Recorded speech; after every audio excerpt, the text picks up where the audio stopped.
Do you like to write, or do you understand how to write? Being a writer is more than just throwing words, sentences, and paragraphs onto the page. There are a certain set of ingredients that writers cook with to spice up their work and really give their stories the punch and flavor that readers are looking for. A little alliteration can go a long way, but too many zeugmas can break the sentence and your reader's interest. If you're a beginner writer, you'll want to know each and every one of these terms and when to take them out of your spice rack. If you're an experienced writer, you could always use a quick refresher, right? So here are the 40 literary terms that all writers should know. And stick around because I'll also show you the literary terms that most writers confuse with one another. All right, let's do this. Allegory. A story or poem that has a hidden meaning, often used to teach a moral lesson, such as George Orwell's Animal Farm. Alliteration. The repetition of initial consonant sounds, such as voila!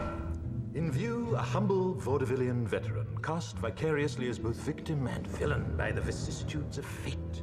Allusion. A reference to a well-known person, place, or event, such as Here's Ducky! Here's Vicky! Here's Petruchio! Analogy. A comparison between two things that are often different in some respects, but similar in others. Life is like a box of chocolates. You never know what you're going to get. Anaphora. The repetition of words or phrases at the beginning of successive clauses or sentences, such as I have a dream today. Assonance. The repetition of vowel sounds in words that are close together, such as fleet feet sweep by sleeping geese. Climax. The point of highest tension or drama in a story. Consonance. The repetition of consonant sounds in words that are close together, such as pitter-patter, pitter-patter. And right here, this is where many writers find confusion between alliteration, assonance, and consonance. Assonance is for vowel sounds, alliteration is for initial consonant sounds, and consonants are for consonant sounds that are close together. Dialogue, a conversation between two or more characters in a story or a play. Oh, there it is. There it is. Euphemism, a mild or indirect word or expression used in place of one to be considered too harsh or blunt, such as passed away instead of died. Flashback, a scene in a story or movie that takes place before present time, often used to provide background information.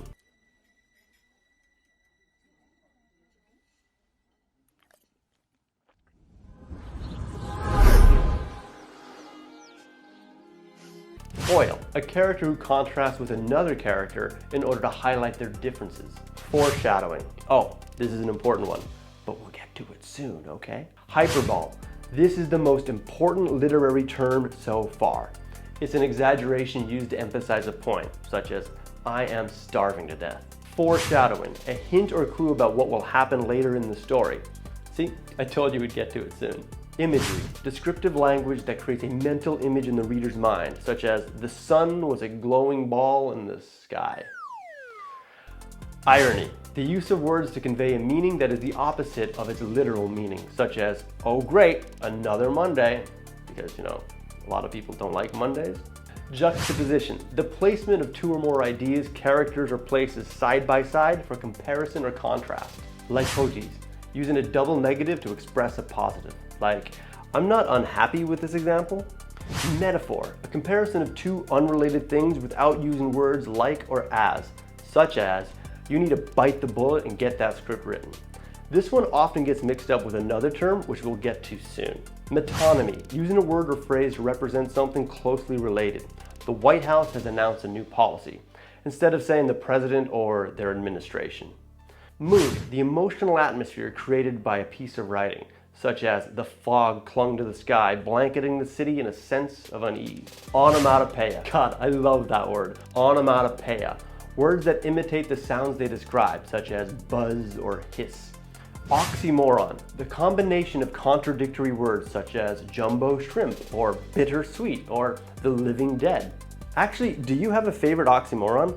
Let me know your unbiased opinion in the comments below. Paradox, a statement that seems contradictory or absurd, but is actually true, such as less is more, or there's an exception to every rule. This is a rule where there's no exception to this rule, which proves that there's an exception to every rule. Noodle on that one. Personification, giving human qualities to non-human things, like the wind whispered through the trees. Plot, the sequence of events in a story or play. And if you'd like more of a deep dive into plot and structure, we have a link at the end that will help you out. Point of view, the perspective from which a story is told, such as first person, second person, or third person. Protagonist, the main character in a story, often the hero or the heroine. Repetition, the use of the same word or phrase multiple times, often used to emphasize a point. Got you surrounded. Damn, we're in a tight spot. Damn, we're in a tight spot. Damn, we're in a tight spot. Damn his ass. Rhyme, the repetition of sounds at the end of words, such as cat and hat. Satire, using humor or irony to criticize society or individuals. Simile, a comparison between two things using like or as, like she was as brave as a lion, quick like a cheetah, rude as a house cat. And this is the literary device that writers often confuse with metaphors.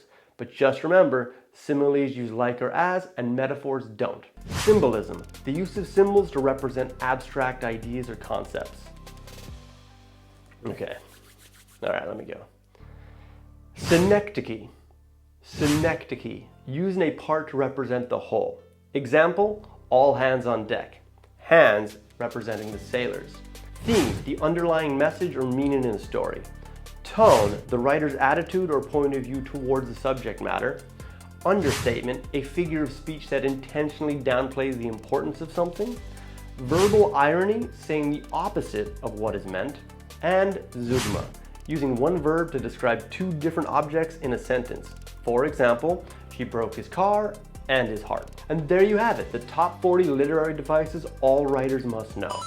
Armed with this knowledge, you, the protagonist of your own journey, can now analyze any story, impress your English teacher, startle a stranger, and even write that masterpiece you've always dreamed of reading. Now that you have your literary ingredients, it's time to look up that recipe. And for that, simply click here and I'll break down the 10 most popular story structures used by successful writers. My name is Chris Brennan, and I will see you in the next chop.